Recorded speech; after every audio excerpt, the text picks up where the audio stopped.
नमस्कार, मेरा नाम है जूली। आप देख रहे हैं न्यूज़ 18 बिहार झारखंड का डिजिटल प्लेटफॉर्म। और वीडियो में बात करेंगे भारत के नए दोस्त की, जिससे डोनाल्ड ट्रंप को काफ़ी परेशानी हो रही है।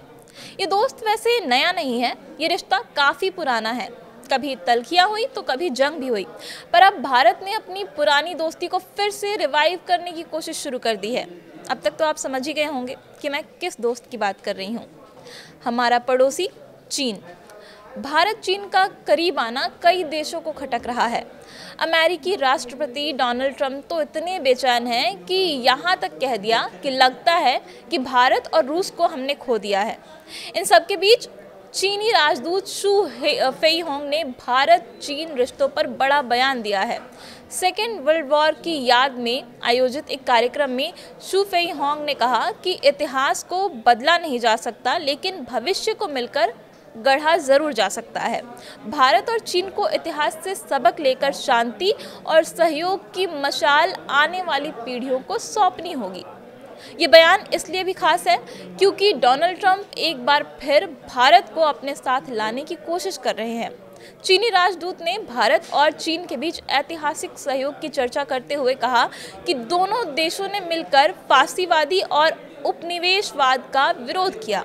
उन्होंने याद दिलाया कि सेकेंड वर्ल्ड वॉर में 25 लाख से अधिक भारतीय सैनिक अलग अलग मोर्चे पर लड़े थे, जबकि भारतीय कामगारों ने चीन के लिए रणनीतिक माने जाने वाले लेडो रोड का निर्माण भी किया था। शू फेईहोंग ने कहा कि इस कठिन दौर में भारतीय नेताओं और आम जनता ने चीन का जो साथ दिया, उसे चीनी जनता आज तक याद करती है। उस एहसान को अभी तक चीन भूला नहीं है।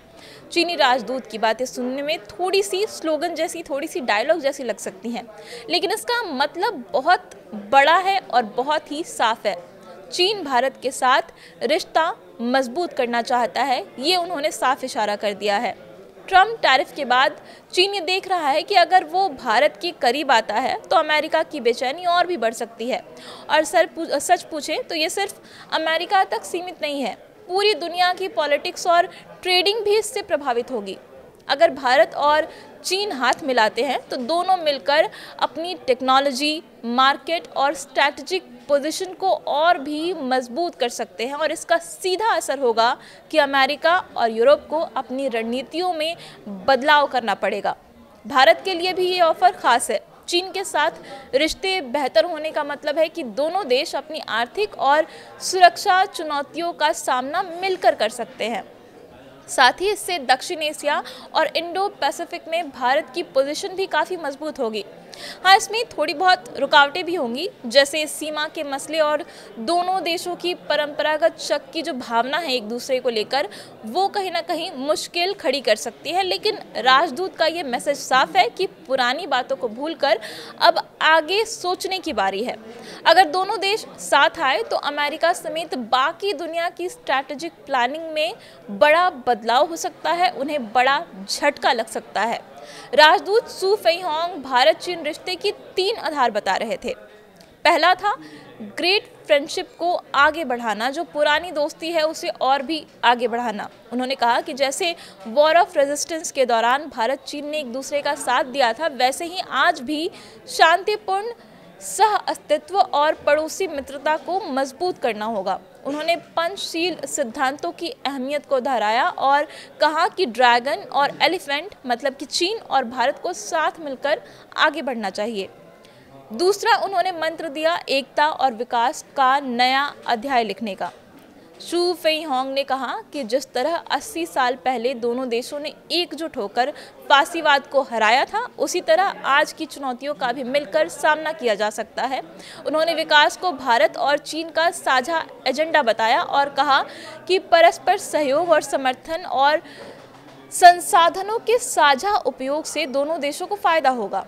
आर्थिक रिश्तों का उदाहरण देते हुए उन्होंने कहा कि केवल 7 महीनों में भारत चीन व्यापार 88 अरब डॉलर तक पहुंच चुका है।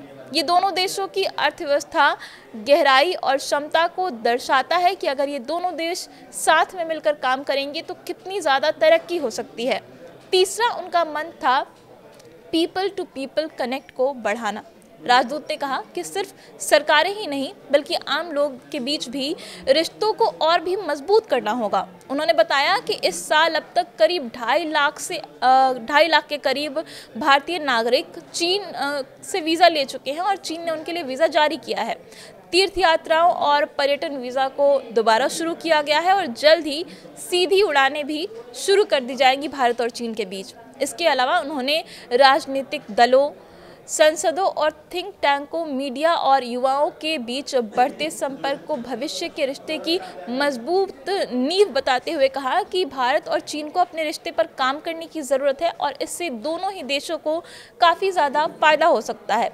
तो चीन और भारत के बीच बढ़ती इस दोस्ती को लेकर के अब दुनिया में चर्चा शुरू हो गई है। खास करके अमेरिका जो लगातार टैरिफ इम्पोज कर रहा था भारत पर, उसकी टेंशन काफ़ी बढ़ गई है।